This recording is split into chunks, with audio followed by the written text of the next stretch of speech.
საბავშვო ბიბლია წარმოგიდგენთ ადამიანის მწუხარების დასაწყისი. ღმერთმა შექმნა ყველაფერი. როდესაც ღმერთმა შექმნა პირველი კაცი, ადამი, ის დაასახლა ედემის ბაღში თავის სოლთან, ევასთან ერთად. ისინი სრულიად ბედნიერები იყვნენ, როცა ემორჩილებოდნენ ღმერთს და ტკბებოდნენ მისი სიახლოვით, ვიდრე ერთ დღეს.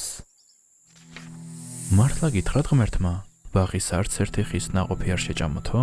ჰკითხა გველმა ევას. ყველა ხის ნაყოფი გვეჭმევა, გარდა ერთისა. უპასუხა მან, თუ იმის ნაყოფს შევჭამთ, ან გავეკარებით, მოვკვდებით. არ მოკვდებით. დამცინავი ღიმილით მიუგო გველმა. ღმერთივით შეიქმენებით.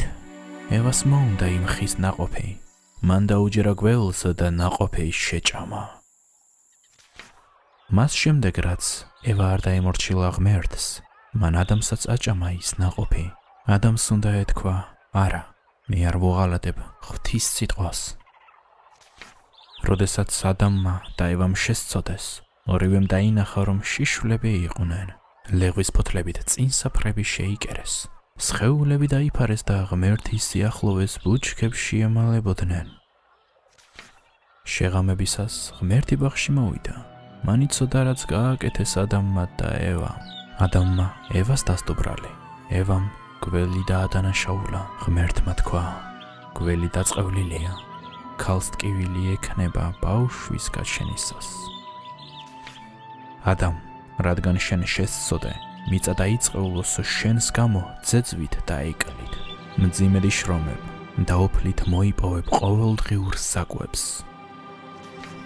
ღმერთმა გამოუშვა ადამი და ევას საოცარი ბაღიდან, რადგან მათ შესწოდეს.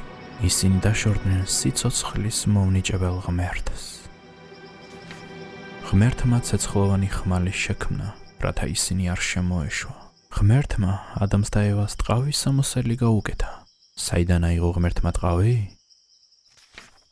მალევე ადამს და ევას ოჯახი შეექმნათ. მათი პირველი ვაჟი კაენი მებაღე იყო.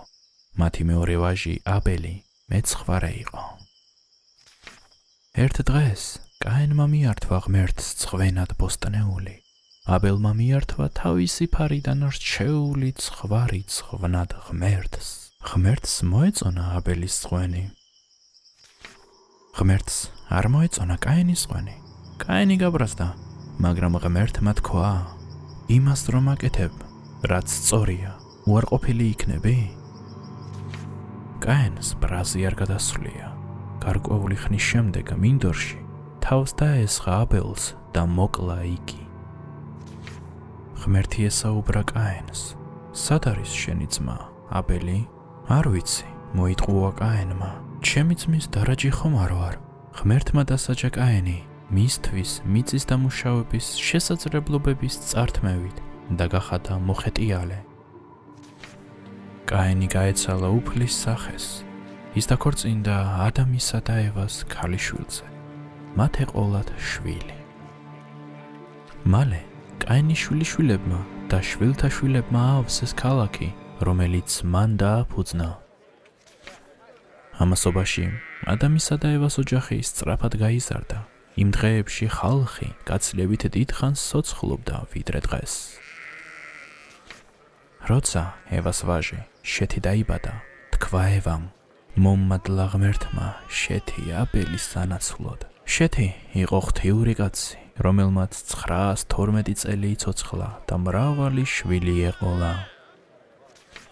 ქვეყნად ადამიანები უფრო და უფრო უკეთურები გახდნენ. თაობების ცვლასთან ერთად საბოლოოდ ღმერთმა გადაწყვიტა, რომ გაენადგურებინა ადამიანთა მოდგმა და ყველა ცხოველი და ფრინველი ღმერთმა ინანა, რომ შეიქმნა კაცი. მაგრამ ერთმა კაცმა მადლი პოვა ღმერთის თვალში. ეს კაცი იყო ნოე. შეთის შთამომავალი ნოე მართალი და უდანაშაულო კაცი იყო. იგი ღმერთთან დადიოდა. მან თავის სამ ვაჟკაცს ასწავლა ღვთის მორჩილება. ახლა ღმერთი გეგმავდა გამოეყენებინა ნოე ძალიან უცნაურად და განსაკუთრებულად. ამინ. ღმერთმა იცის, რომ ჩვენ გაგვეკეთებიათ ცუდი რამეები, რომლებსაც ის ცოდვას უწოდებს, ცოდვისთვის სასჯელი სიკვდილია. ღმერთს იმდენად ვუყვარვართ, რომ მან ჯვარცმისა და ჩვენი სასჯელის გამოსასყიდად გამოგზავნა თავისი ერთადერთი ძე იესო. იესო აღდგა და დაბრუნდა სასუფეველში. ახლა ღმერთს შეუძლია რომ მოგვიტევოს ჩვენი ცოდვები. თუ გინდა რომ ზურგი აქციოს შენს ცოდვებს, უთხარი ღმერთს, უფალო ღმერთო, წამს რომ იესო მოკვდათ შემთვის და ახლა ისევ ცოცხლობს. გთხოვ შემოდით ჩემს ცოდვებში და მომიტევეთ ჩემი ცოდვები, რათა ახალი ცხოვრების დაწყება შევძლო, შემდეგ კი მუდამ შენთან ვიყო. შემეწიე, რათა ვიცხოვრო შენთვის, როგორც შენმა შვილმა. ამინ. იოანე 3:16. იკითხე ბიბლია და ესაუბრე ღმერთს ყოველ დღე. ადამიანის მწუხარების დასაწყისი ამბავი ღმერთის სიტყვებიდან, ბიბლიიდან გადმოცემულია. დაბადება 3:6. შენი სიტყვების კარიბჭე შობს ნათელს. ფსალმუნები 119:120. ავტორი ედვარდ ჰიუსი. ტექსტს კითხულობს გიორგი ოდიშელიძე. კონტაქტისთვის დაგვიკავშირდით 3w.bible4children.org. ამბავი 2 60-დან.